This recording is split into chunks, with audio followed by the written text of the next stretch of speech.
বোস বনাম মমতার মামলার শুনানি শেষ সোমবারই, তবে অন্তর্বর্তী নির্দেশ মুলতুবি রেখে দিল বিচারপতি। গত বুধবার এই মামলার শুনানি ছিল হাইকোর্টে, তবে সেই দিন বিচারপতি কৃষ্ণা রাও মামলা শুনানি পিছিয়ে দিয়েছিলেন। শুনানির তারিখ ধার্য করেছিলেন 15 জুলাই। সোমবার সেই মামলারই শুনানি হয়েছে।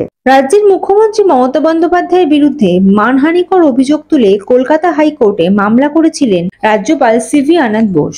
সোমবার সেই মামলার শুনানি ছিল বিচারপতি কৃষ্ণা রাওয়ের বেঞ্চে। শুনানিতে দুপক্ষের সওয়াল জবাবের শেষে অন্তর্বর্তী নির্দেশ আপাতত মুলতুবি রাখল কলকাতা হাইকোর্ট। সোমবার শুনানিতে রাজ্যপালের আইনজীবী বলেন, রাজ্যপাল সম্পর্কে মানহানিকর মন্তব্য করা হয়েছে। দুই নবনির্বাচিত বিধায়কের শপথ নিয়ে রাজ্যপাল চিঠি দিয়েছিলেন। সেই চিঠিতে কোনো ভয়ের কথা ছিল না। তারপরও মহিলারা রাজভবনে যেতে ভয় পান, এই ধরনের মন্তব্য করা হয়েছে।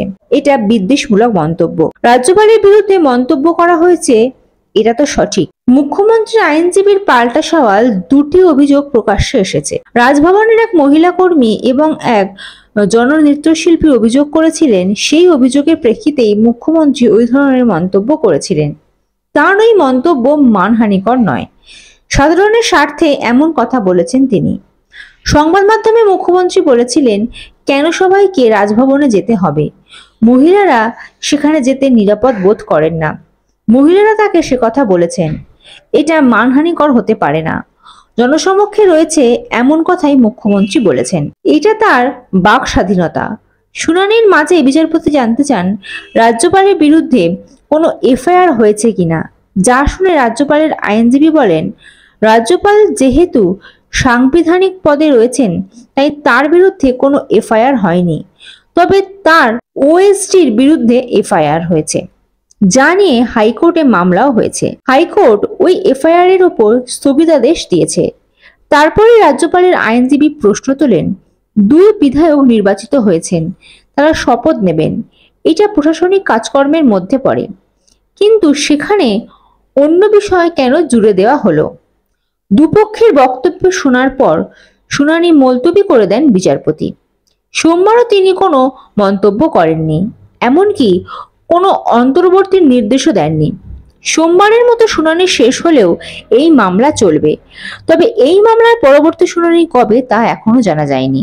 সম্প্রতি নবান্নের একটি সরকারি বৈঠক থেকে রাজ্যপালকে আক্রমণ করেছিলেন মুখ্যমন্ত্রী। সায়ন্তিকা বন্দ্যোপাধ্যায় এবং রায়াত হোসেন সরকারের শপথ গ্রহণ নিয়ে রাজভবনের সঙ্গে রাজ্যের যে টানাপোড়েন চলছে, সে ব্যাপারে মমতা বন্দ্যোপাধ্যায় বলেছিলেন, জেতার পরেও 1 মাস ধরে আমার বিধায়কেরা বসে আছেন, রাজ্যপাল শপথ নিতে দিচ্ছেন না। মানুষ ওদের নির্বাচিত করেছে, ওর কি অধিকার তাদের শপথ নিতে না দেওয়ার? উনি হয় স্পিকারকে অধিকার দিন, নয়তো ডেপুটি স্পিকারকে দিন, আর তা না হলে নিজে বিধানসভায় যান। ও রাজভবনে কেন সকলে যাবে? রাজভবনের যা কীর্তি কেলেঙ্কারি চলছে, তাতে মেয়েরা যেতে ভয় পাচ্ছেন বলে আমার কাছে অভিযোগ করেছেন। তারপরেই হাইকোর্টে মানহানির মামলা করেন রাজ্যপাল। গত বুধবার এই মামলার শুনানি ছিল হাইকোর্টে, তবে সেই দিন বিচারপতি রাও মামলার শুনানি পিছিয়ে দিয়েছিলেন। শুনানির তারিখ ধার্য করেছিলেন 15 জুলাই। বুধবার মামলার শুনানি পিছিয়ে দেওয়া ছাড়া আরো কোনো মন্তব্য করেননি বলেই কোর্ট সূত্রে খবর। কিন্তু বুধবার রাজভবনের একটি পোস্ট নিয়ে বিতর্কের সৃষ্টি হয়, তবে কিছুক্ষণ পরেই সেই পোস্টটি মুছে দেওয়া হয়। মুছে ফেলা সেই পোস্টটি ছিল প্রশ্নোত্তরের আকারে। সেখানেই একটি প্রশ্ন ছিল, কলকাতা হাইকোর্ট কি রাজ্যপালের বিরুদ্ধে অবমাননাকর মন্তব্য করার বিরুদ্ধে কোনো আদেশ দিয়েছেন?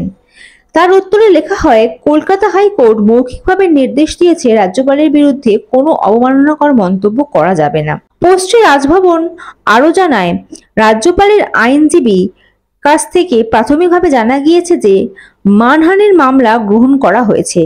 অবমাননাকর মন্তব্যের বিরুদ্ধে আদেশের আবেদন সোমবার শোনা হবে।